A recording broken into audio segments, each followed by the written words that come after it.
ভুটানের বিপক্ষে ২-০ গোলে এগিয়ে গেছে বাংলাদেশ। হামজার পর দ্বিতীয় গোল করেছেন সোহেল রানা। জাতীয় স্টেডিয়াম থেকে বিষয়ে আরও জানাতে সরাসরি যুক্ত হচ্ছেন সহকর্মী শরীফ রওশন। রওশন, বাংলাদেশ তো আসলে ২-০ গোলে এগিয়ে গেল। এই মুহূর্তে স্টেডিয়ামের বাইরে আসলে দর্শকের ভিড় কেমন দেখছেন এবং তাদেরকে আসলে কতটা সামাল দেওয়া যাচ্ছে?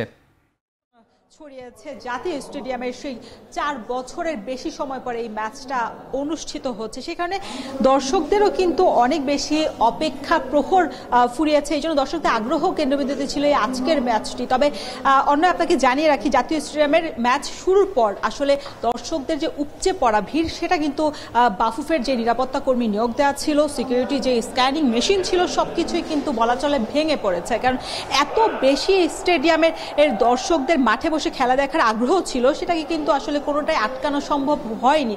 ১৮,৩০০ কিন্তু এবারের ম্যাচ টিকিট আসলে সাধারণ দর্শকের জন্য ২০০ টাকা করে দেওয়া ছিল। তবে সেই টিকিটটাও আসলে কম পড়ে গেছে এই বাংলাদেশের ম্যাচ বলা ভালো। হামজা চৌধুরীর ম্যাচ দেখার জন্য আসলে মানুষের অনেক বেশি আগ্রহ আছে।